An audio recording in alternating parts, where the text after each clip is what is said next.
we had a hilarious moment on Fox News. So Kilmeade goes down to a Florida diner. By the way, diner Fox News might be the most mid and awful Fox of all time. Just, I don't know why people in a diner are somehow more representative of everybody else, but whatever. I don't know why these people are in a diner on a work day, but that's another question. Political All right, cliche. let's get to that. So Brian Kilmeade in his Florida diner is like, so who's going to vote for Ron DeSantis? Anybody want to vote for Ron DeSantis? The results are unintentionally hilarious. Let's take a listen. First off, Metro Diner here. I got a question for you. Ready? All right. 2024. Who's pumped up for the election? All right. Rapid fire. Who's your man? Who's your woman?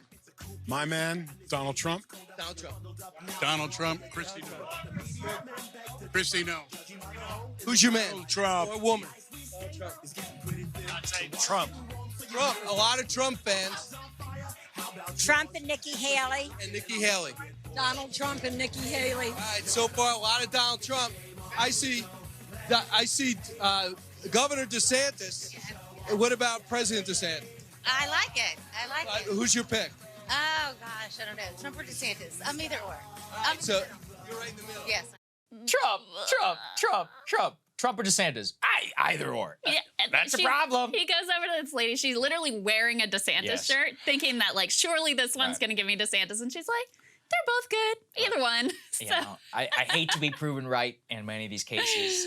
And I understand that a lot of people would like to move on from Trump. I'm not saying it wouldn't be better, but, you know, you got to live in reality sometimes. And if you want to talk about some of the most hardcore people who are going to show up in a GOP primary, people who take time out of their workday and or are retired in a Florida diner showing up for a Fox News event is about as good as it gets for a testing ground of like, hey, how is this all going to work out? And what did we hear? Whoa, and that was almost every single answer was Trump. Nikki Haley got more love But she than said Ron Trump DeSantis. and Haley. Yeah, exactly. She goes, Trump and Nikki Haley. So As it's like like, VP. well, right, Yeah. exactly. So, and she's like, yeah, she's all right, but Trump at the first. Listen, I've tried to explain it here. Like, Trump has a special connection to the Republican base in a way that no Republican politician has had since Ronald Reagan, and likely before that, since, I don't even know, maybe Barry Goldwater. And it's one of those where it's difficult to explain. You kind of have to see it to believe it.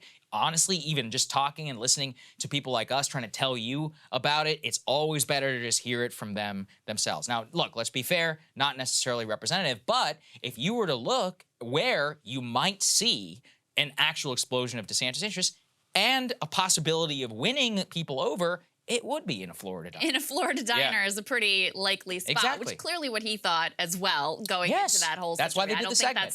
I don't think that's how he thought that would all unfold. I mean, listen, it really does have a lot of 2016 vibes when everybody but Trump was fighting to basically be the Trump alternative, taking shots at each other. They're not afraid to come after one another, right? Mike Pence going after Ron DeSantis, for example. A lot of other shots taken at Ron DeSantis. They're not afraid to fight amongst each other. But if you think Trump is just going to implode and go away, like, there's nothing in recent history that suggests that's ultimately the case. And meanwhile, while this is all happening on the sidelines, his poll numbers are going up. So at some point, somebody, and this is the problem, is they know that whoever actually comes after him, it's kind of a prisoner's dilemma, is probably going to get nuked. And so none of them wants to be that person. And so they all just step back. Oh, actually, his administration was great. And his policies, they were wonderful. And, you know, I think he said a lot of things that needed to be said. Okay, then why should anyone vote for you over the guy that you are telling them was actually wonderful and great?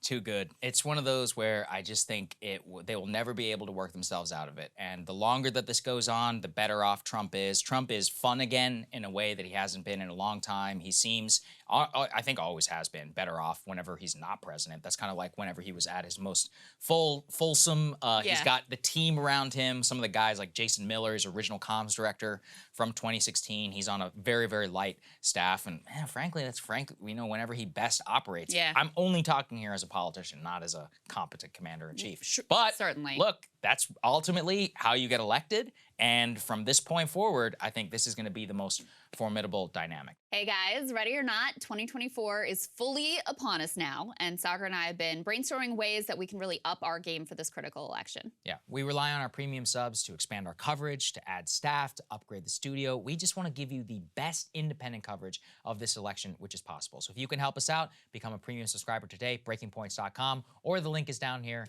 in the description video. It really means the world to us, and if you like what we're all about, this is the best possible way to keep us 100% independent, working only for you.